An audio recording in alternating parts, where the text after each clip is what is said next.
you can avoid it all you want and you can work through any emotions that are there that are preventing you from doing it. But really, there's still going to be the fear that's there. It's still going to exist. And that is, I think, the definition of masculinity is not identifying with fear that is there, but being able to do something that you know is right, separate from the presence of it. And that I think, I don't know if that ever fully goes away. I don't know if fear ever goes away.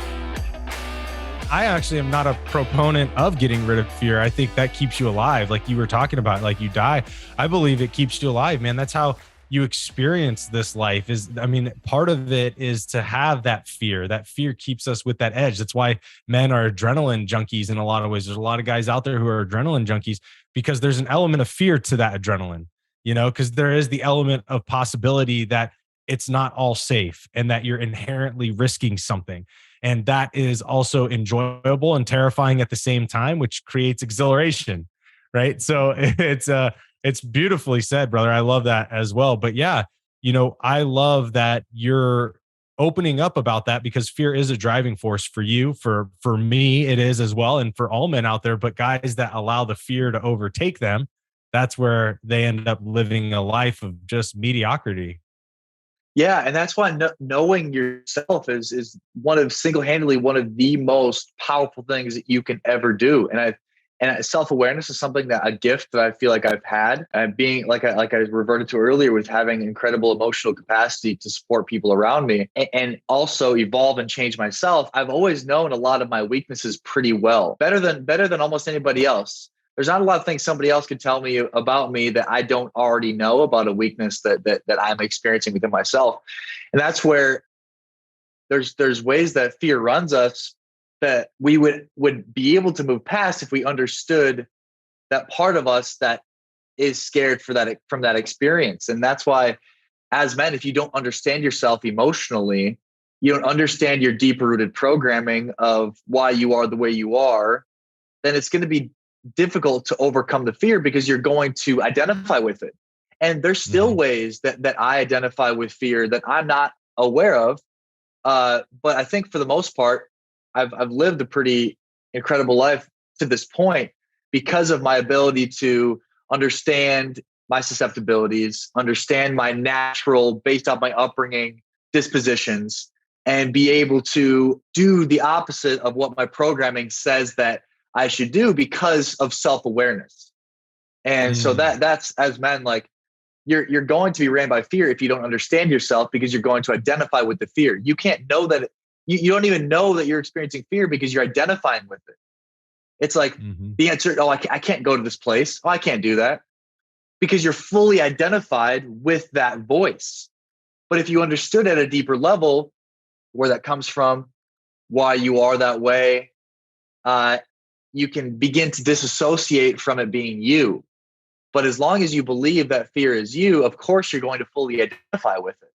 So self-awareness and understanding the self is one of those powerful, and our weaknesses and our susceptibilities and our programming is single-handedly the most powerful tool that you can have. So you can start to separate from those voices that are telling you that you shouldn't and that you can't. Was this something you always had early on in your days? Or this awareness of yourself and of your abilities and everything else, was this something you carried with you early on? Or is this something that started to become more into your field of view as you started to kind of evolve into this man that you are today? Yeah, I think there's layers to it. I think naturally I was way more gifted than most men in the department of self-awareness, for sure.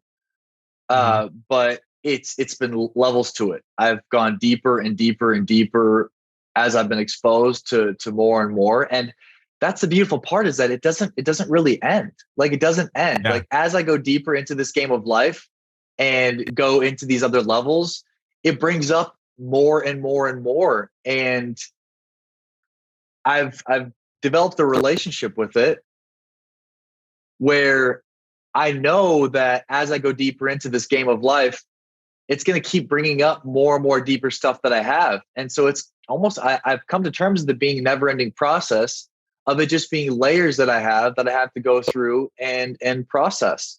So I don't see it as like a switch on or off of like, oh, now I'm ran by fear and now I'm not ran by fear. It's just Yeah. naturally as you go. It's like the process of going to the NFL, right? Like me playing high school football is might be a little easier than playing college football, and then playing in the NFL is going to be a little more difficult than playing college football. And like as you go deeper into these layers of life and in the game of life, you have different problems and different things that you have to solve that bring up deeper rooted insecurities that you didn't even know were there. And that's what I love. I love the complexity of having to go in and find where I have limitations in myself and being able to overcome them.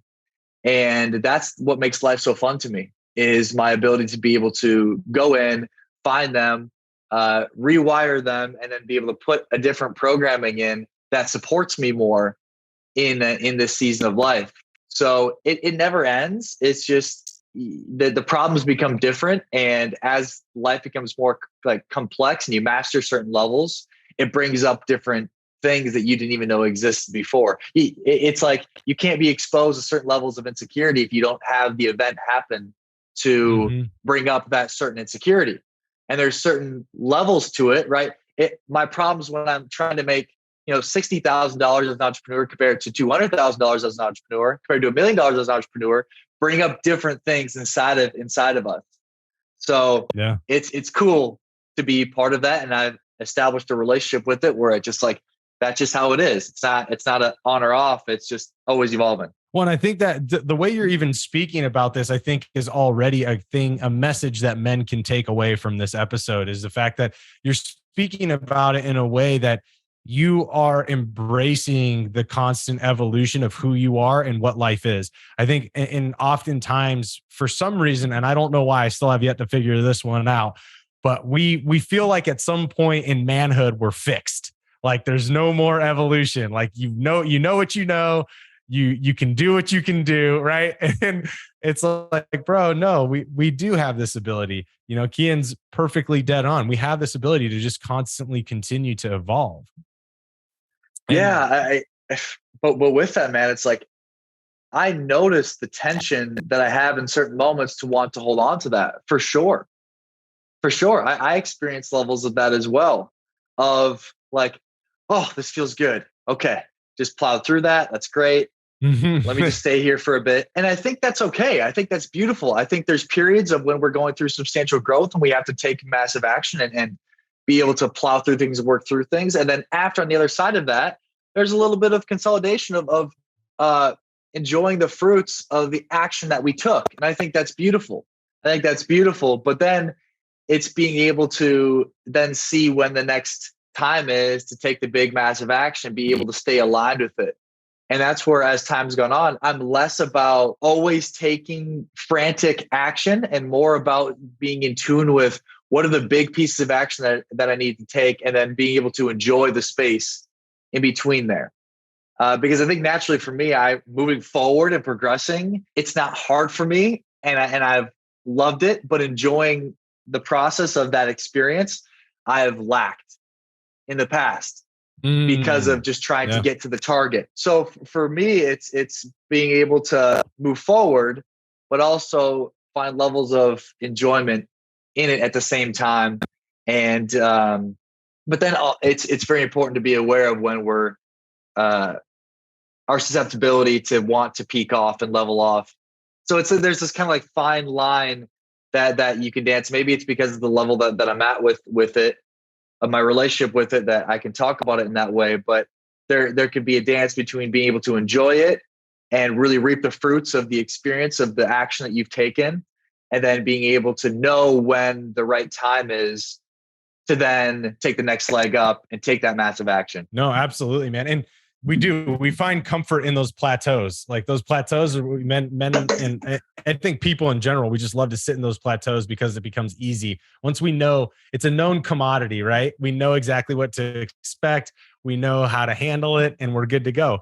But that, I think there is, like you said, there is value to living in that a little bit here and there, but then still allowing yourself to leave that and challenge yourself.